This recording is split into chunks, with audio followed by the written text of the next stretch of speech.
So we've learned a bit about the MVC architecture, as well as how to go about connecting to our database using Laravel's ORM, which is called Eloquent.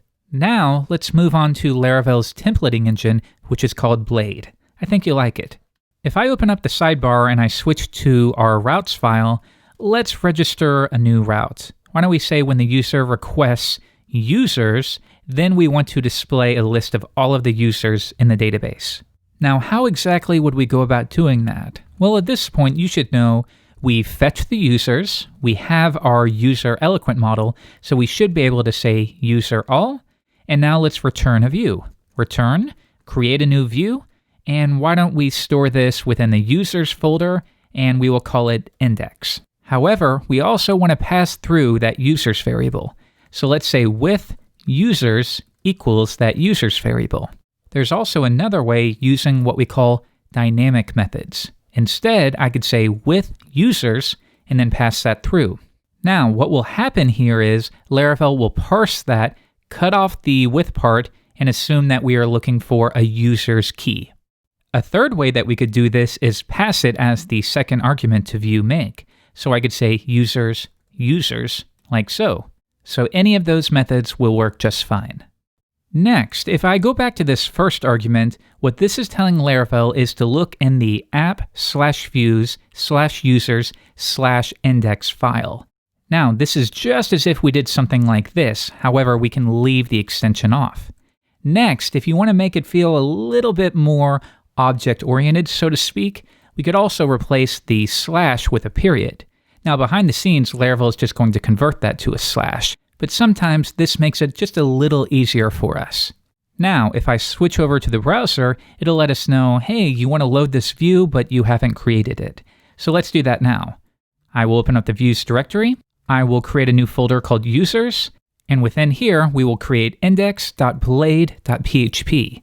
Keep in mind that every time you want to make use of the Blade templating engine, you must include that Blade extension.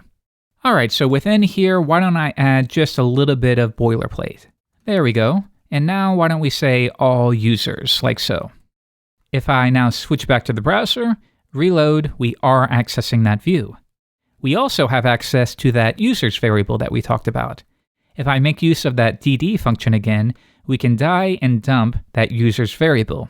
Now here we can see it is an instance of Laravel's collection class. This is a custom class that gives us a lot of flexibility for how we interact with the returned rows from the database. However, if you ever want just an easier way to see what data is there, you can always cast it to an array, and this makes it just a little bit more readable to see what's going on here. In this case, we have 3 users that I want to display on the page. So using Blade, rather than doing something like PHP for each, we can instead replace that with the @ symbol. Now I can say for each users as user, and then once again, I don't have to do n for each, I can replace that like so. Now, as you can imagine, this is going to apply to most things. So for example, if condition, then end if, or while, or for, or you can even use the opposite of if, which would be unless. There's a lot of flexibility there, and it really does save you a lot of time. Now, continuing on, within this for each statement, why don't we just echo out the user's username like so. If I switch back to the browser and reload, there's our 3 users. But now, what if we maybe want to click on a user to view more information about them? Maybe we want to view their profile. Well, ideally, we would do something like users/ and then the username, right? However, of course, we don't have a route registered for that. Well, let's fix that. If I go back to our routes file, let's register a new one here. Users/ and then the username. Now, when that matches, we will call a function. It will receive the username wildcard here. And then in this case, we want to find one user according to their username. So we could do that by saying user equals user. And once again, I'm going to use dynamic methods here, where username like this, and then pass in the variable. Finally, I will grab the first person that matches. So ultimately, this will translate to select star from users, where username equals the username, limit 1. That's what's happening there. Now, like we did before, we will load a view. This time I'm going to call it users.show, and we will pass through the user variable. All right, now that we have a route registered, let's go back, and how can we link to it? Well, Laravel offers a function called link to. Well, to start, why don't we link to /users/ and the username, like so. Finally, as the second argument, we need to provide the text for the anchor tag. Once again, let's set that to the username, and I can remove that entirely. All right, that looks good as a first step. So now if I reload, those do link. However, like before, we haven't yet created that view. So let's do that now. Show.blade.php. Now, I want you to pay attention here that I'm going to copy and paste this in. Now, generally, as a rule of thumb, whenever you find yourself copying and pasting into new files, well, that's a strong signal that you could clean things up. However, we won't review master pages until the next lesson.